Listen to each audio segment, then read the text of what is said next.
Shalom, selamat malam. Ini aku meralat kesaksianku kemarin, semalam ya, Mak ya. Itu nggak berurutan ya, nggak di tanggal dan tahunnya. Maaf ya guys. Sebenarnya saya ini mengulangi kesaksian saya itu, dimana ya saudaraku, pertolongan Tuhan buat saya pribadi ya luar biasa, dimana di tahun 2000 kejadiannya bulan 5 saya itu mengalami kecelakaan, jatuh dari motor. Kalau dari Sumatera itu kereta. Nah, saya itu dibawa urut pada saat itu, memang dibawa urut, dibawa ke rumah sakit, tapi tidak ada masalah kata dokter. Tapi setelah 2 bulan kemudian saya itu mengalami sakit yang luar biasa. Pinggang saya itu kayak sakit lah gitu. Jadi karena sakitnya dibawa namel lagi ke Rantop Rapat 2 bulan setelah kejadian saya jatuh itu, dibawa ke Rantop Rapat. Saya name 1 minggu, ternyata diperiksa nggak ada masalah itu ginjal sama badan tulang-tulang saya gitu. Tapi yang bikin anehnya, diperiksa air kencing saya, ketahuan kalau saya itu lagi hamil anak yang ketiga. Saya nggak tahu kalau saya itu hamil. Saya memang betul tidak merasakan ngidam gitu, sehingga saya tidak tahu kalau saya itu hamil.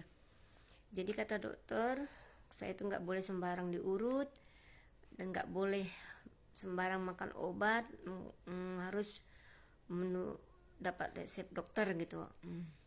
Kata dokter, saya nunggu sampai 5 bulan lagi. Ternyata saya sudah hamil 4 bulan. Saya tidak tahu kalau saya itu hamil gitu pada saat itu. Jadi saya harus menunggu 5 bulan lagi untuk supaya kandungan saya baik gitu. Selama saya mbak hamil ini memang tidak ada masalah saudaraku, nggak ada rasa sakit, nggak ada, biasa aja normal. Tapi waktu hari kelahiran anak saya ini, tanggal 10 bulan 12 tahun 2001, saya ini baru ingat. Maaf ya, semalam saya bilang tahun 2000 salah. Tahun 2001 tanggal 10 bulan 12 anak saya ini lahir di rumah mama saya ini. Belum tidur. Waktu lahir anak saya ini normal, tidak ada masalah, tapi sayanya itu mengalami kelainan. Kaki saya itu seperti lemah gitu, kayak mau lumpuh gitu. Akhirnya saya dibawa berobat ke rumah sakit Elizabeth. Saya dinami di sana. Selama saya berobat, anak saya dijaga dengan orang tua saya ini,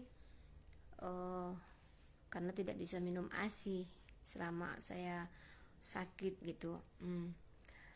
Singkat cerita, saya dibawa berobat sampai beberapa bulan nggak ada kurangnya rasa sakit itu, sampai saya pernah bernatal, bertahun baru di rumah sakit gitu. Saya dibawa ke rumah sakit khusus tulang, rumah sakit bagian kayak apa namanya itu, terapi urut ya Mak ya, orang Karo di Medan.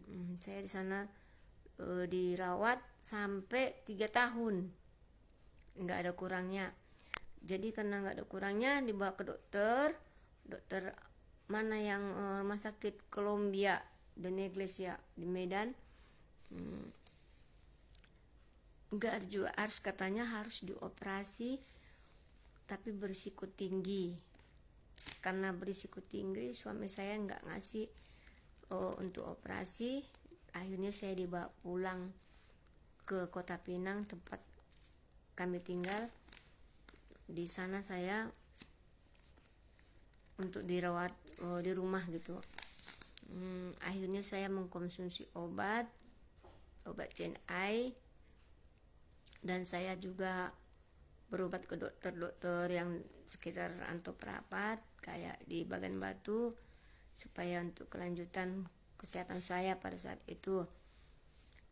Dan saya ngambil jadi yang ngurus saya itu pada saat itu, saya ada pembantu saya, Mama Esther, agama tetangga, dia agama Islam. Dialah yang merawat dan mengurus saat aku berobat di rumah gitu. Saat malam Mama Esther yang mungkin dia lihat live aku, akhirnya saya itu diobati dengan terapi atau dengan obat-obat yang obat CNI saya konsumsi pada saat itu ya. Memang luar biasa pertolongan Tuhan, walaupun saya itu mengalami cobaan yang berat dan sakit, berkat Tuhan tetap melimpah. Luar biasa nggak tahu apa maksud Tuhan memberikan berkat yang mencukupkan apa yang saya butuhkan gitu. Kalau saya itu memang pada saat itu saya bayar harga yang mahal. Saya itu doa pagi jam 2 ke jam 3, puasa setiap hari Jumat. Bayangkan saudaraku, saya itu sakit tapi saya puasa, saya doa pagi gitu. Kalau ada ibadah saya tetap rajin gitu, sampai pembantu saya ini bilang, kakak itu biarpun sakit, biarpun gak bisa jalan, tetap dia kayak orang mengigau, dia nangis jam 2 jam 3 pagi, saya selalu lihat gitu. Saya bilang sama pembantu saya itu bukan mengigau, bukan bermimpi, tapi saya itu berdoa supaya cuman Tuhan yang mendengar suara saya, supaya doa saya itu dijawab gitu saya bilang. Jadi kalau ya puji Tuhan, pada saat itu pembantu saya selalu bawa saya itu untuk ibadah, sampai dia jatuh cinta dengan pengerja kami, Wayarman, orang Ketanias. Selamat malam Wayarman. Dia sampai mereka menikah gitu. Akhirnya di tahun 2008 saya terus mengalami semakin sakit karena virus sudah menyebar, dan akhirnya saya itu masuk ke ruang ICU dan sering saya koma gitu. Akhirnya suami saya mengizinkan saya untuk operasi dan sudah berencana untuk dirujuk ke Malaysia, ke Penang, rumah sakit Lam Wah Wei. Nih, sama saya dibawa ke sana, saya siapkan uang 200 juta. Nah, yang menemani mama saya ikut ke Penang dan suami saya. Di tahun 2011 saya dibawa ke Penang. Sampai di sana dokter Penang menolak saya untuk dioperasi karena virus dalam tubuh saya itu udah menyebar, tulang belakang itu sudah infeksi. Akhirnya saya mau dikirim ke Sarawak, tapi saya tidak mau. Saya tetap berdoa, Tuhan, saya nggak mau dikirim ke Sarawak. Bila Tuhan menjamah tangan-tangan dokter, perpanjangan tanganmu ya Tuhan, supaya aku sembuh dan jadi dioperasi di sini gitu. Saya bilang gitu dalam doa saya. Ya puji Tuhan, setiap saya mau dioperasi disuruh puasa. tapi selalu gagal karena ada halangan-halangan gitu yang nggak bisa. Kondisi tubuh itu belum fit, karena yang menangani saya itu 6 dokter, dokter tulang, dokter jantung, dokter lambung, baru dokter urat saraf, dokter ginjal, dokter umum gitu ya, sampai 6. Karena kondisi saya sudah stadium 4, mereka udah ragu untuk mengoperasi saya. Selalu gagal, suruh puasa mau dioperasi nggak jadi, suruh puasa operasi nggak jadi. Akhirnya saya itu benar-benar berserah sama Tuhan. Disitulah aku rasakan saya butuh pertolongan Tuhan. Saya berdoa, ya puji Tuhan, keempat kalinya saya boleh dioperasi.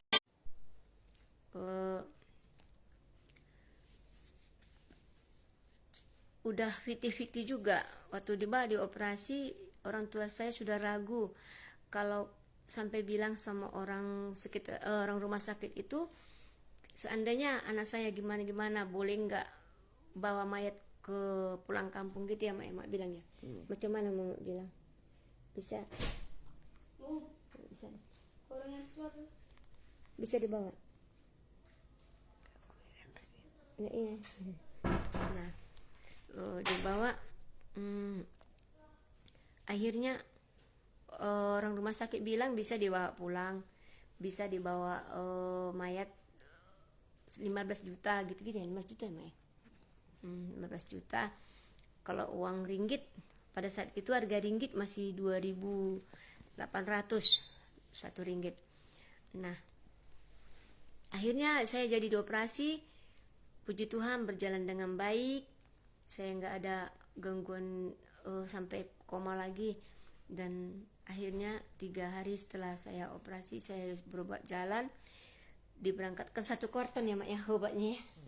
1 obat, saya disediakan obat sampai 1 bulan. Nah, setelah saya pulang ke kampung, ke Indonesia. Saya bernazar sama Tuhan, kalau saya sembuh, kalau saya sudah bisa jalan, saya mau ke gereja. Saya duluan pijakkan kaki saya ke gereja gitu. Karena pada saat itu saya 6 tahun mengalami kelumpuhan total gitu. Ya puji Tuhan, setelah saya udah dirawat di rumah orang tua saya udah sembuh gitu. Saya bisa jalan, terus saya ke gereja. Waktu saya ke gereja, saya bersaksi juga di gereja pada saat itu tahun 2011 ya. Nah, saya niatkan dan saya tepati janji saya, karena saya bernazar di dalam pada saat aku koma. Saya bilang, Tuhan, kalau saya udah sembuh, biarlah sisa hidupku untuk menyenangkan hatimu. Jadi saya sempat ikut sekolah Alkitab di tahun 2003 Mak 2012.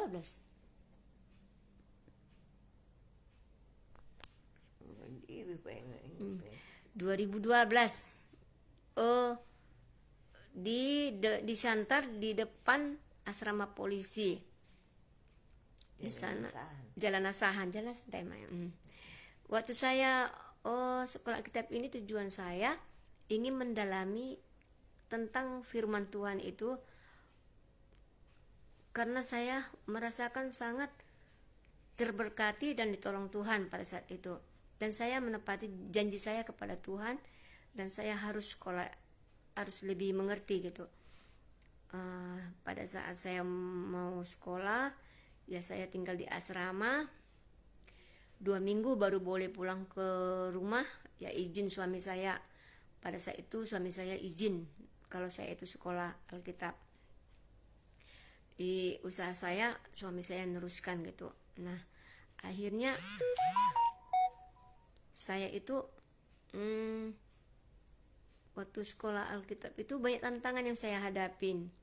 Yang pertama, anak saya sakit parah, sampai kalau dibilang pada saat itu DBD.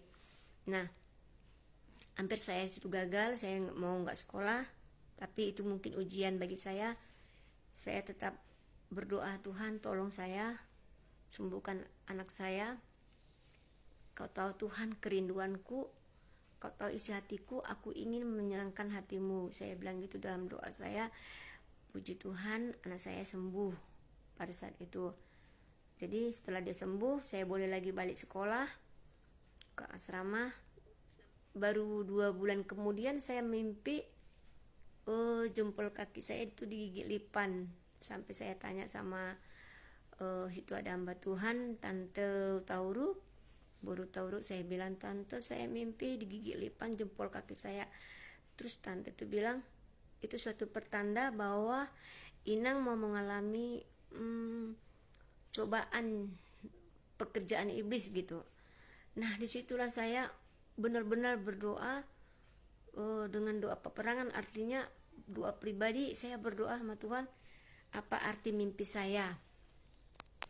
Ternyata saudaraku, 2 minggu kemudian saya ujian di dalam sekolah itu. Pada saat saya ujian untuk semester ya gitu, saya nerima telepon dari suami saya, kalau dibilang suami saya sakit. Nah, saya bilang sama guru yang mengajar kami, Pak, saya harus pulang karena suami saya sakit. Terus sakit apa Nang? Saya nggak tahu, aku bilang gitu. Terus saya boleh pulang. Pada saat itu saya pulang. Saya lihat suami saya demam. Waktu saya bawa berobat, ternyata suami saya katanya sakit usus buntu. Sepele memang, usus buntu. Waktu dioperasi malam jam 7 harus dioperasi, dibilang dokter gitu. Terus saya bilang sama teman-teman, ya, kawan sekolah Alkitab, sama saudara semua, sama keluarga dari suami saya, kalau suami saya mau operasi jam 7 malam. Saya bilang gitu pada saat itu tanggal 24 bulan 9 2012. Waktu saya itu bilang mau dioperasi, ya puji Tuhan berjalan dengan baik operasinya, gak ada masalah. Setelah paginya jam 6 tanggal 24, suami saya ini tiba-tiba kejang. Terus saya panggil dokter, dibawa ke ruang ICU. Disitulah dia mengakhiri hidupnya. Dan saya itu saking tidak sadarnya, saya berlutut pas di pintu ruang ICU. Saya bilang, Tuhan, apa arti hidupku ini jika aku harus mengalami seperti ini? Saya bilang gitu. Setelah saya berdoa, saya baru sadar kalau ini adalah memang benar-benar Tuhan punya kita semua gitu. Baru saya telepon saudara bahwa suami saya sudah meninggal. Semua mereka terkejut, keluarga, karena yang tahu keluarga dan saudara semua sama sekampung, saya yang sakit. Kenapa suami yang seperti itu yang pergi gitu. Saya telepon juga sama sekolah Alkitab, semua mereka turut berduka cita. Dan akhirnya itulah perjalanan hidup saya. Ya puji Tuhan, saya bisa jalan dan bisa sehat kembali dengan gak ada gangguan apapun. Dan saya itu tadinya itu gak berani bawa motor ke kota, jadi bisa, semua Tuhan bisakan gitu. Ya luar biasa memang pertolongan Tuhan buat saya secara pribadi. Sampai anak saya saat ini Tuhan cukupkan, Tuhan berkati. Hanya itu yang saya sampaikan. Salam buat kita semua. Tujuan saya menyaksikan ini supaya kita itu benar-benar percaya bahwa mujizat itu masih ada bagi orang yang percaya. Saya karena itulah saya ibadah itu kayak mana ya, nggak bisa main-main gitu, artinya gimana ya bilangkannya, harus serius gitu, harus serius menyediakan waktu kita itu buat Tuhan. Kadang kita sepele ya, ibadah itu bisanya besok, bisanya nanti, tapi sebenarnya kita nggak tahu kapan cobaan itu datang, kapan persoalan kita itu ada gitu, kita nggak tahu. Yang jelas kita harus benar-benar menyediakan waktu buat Tuhan, karena setiap manusia tidak luput dari persoalan dan tidak luput dari cobaan. Sebesar apapun persoalan kita itu, kalau kita percaya, mujizat itu masih ada. Ya, ini saya juga menyaksikan di sosmed ini buat sahabat-sahabatku yang lama yang ada di Teluk Panji. Selamat malam yang ada temanku di Teluk Panji, selamat malam. Yang ada di Lubuk Pakam, di Sidikalang, dan di Pemantang Bandar. Ini ya, saya Mama Ripka Bursiahan. Salam buat kita semua ya, salam buat kita semua. Tuhan memberkati.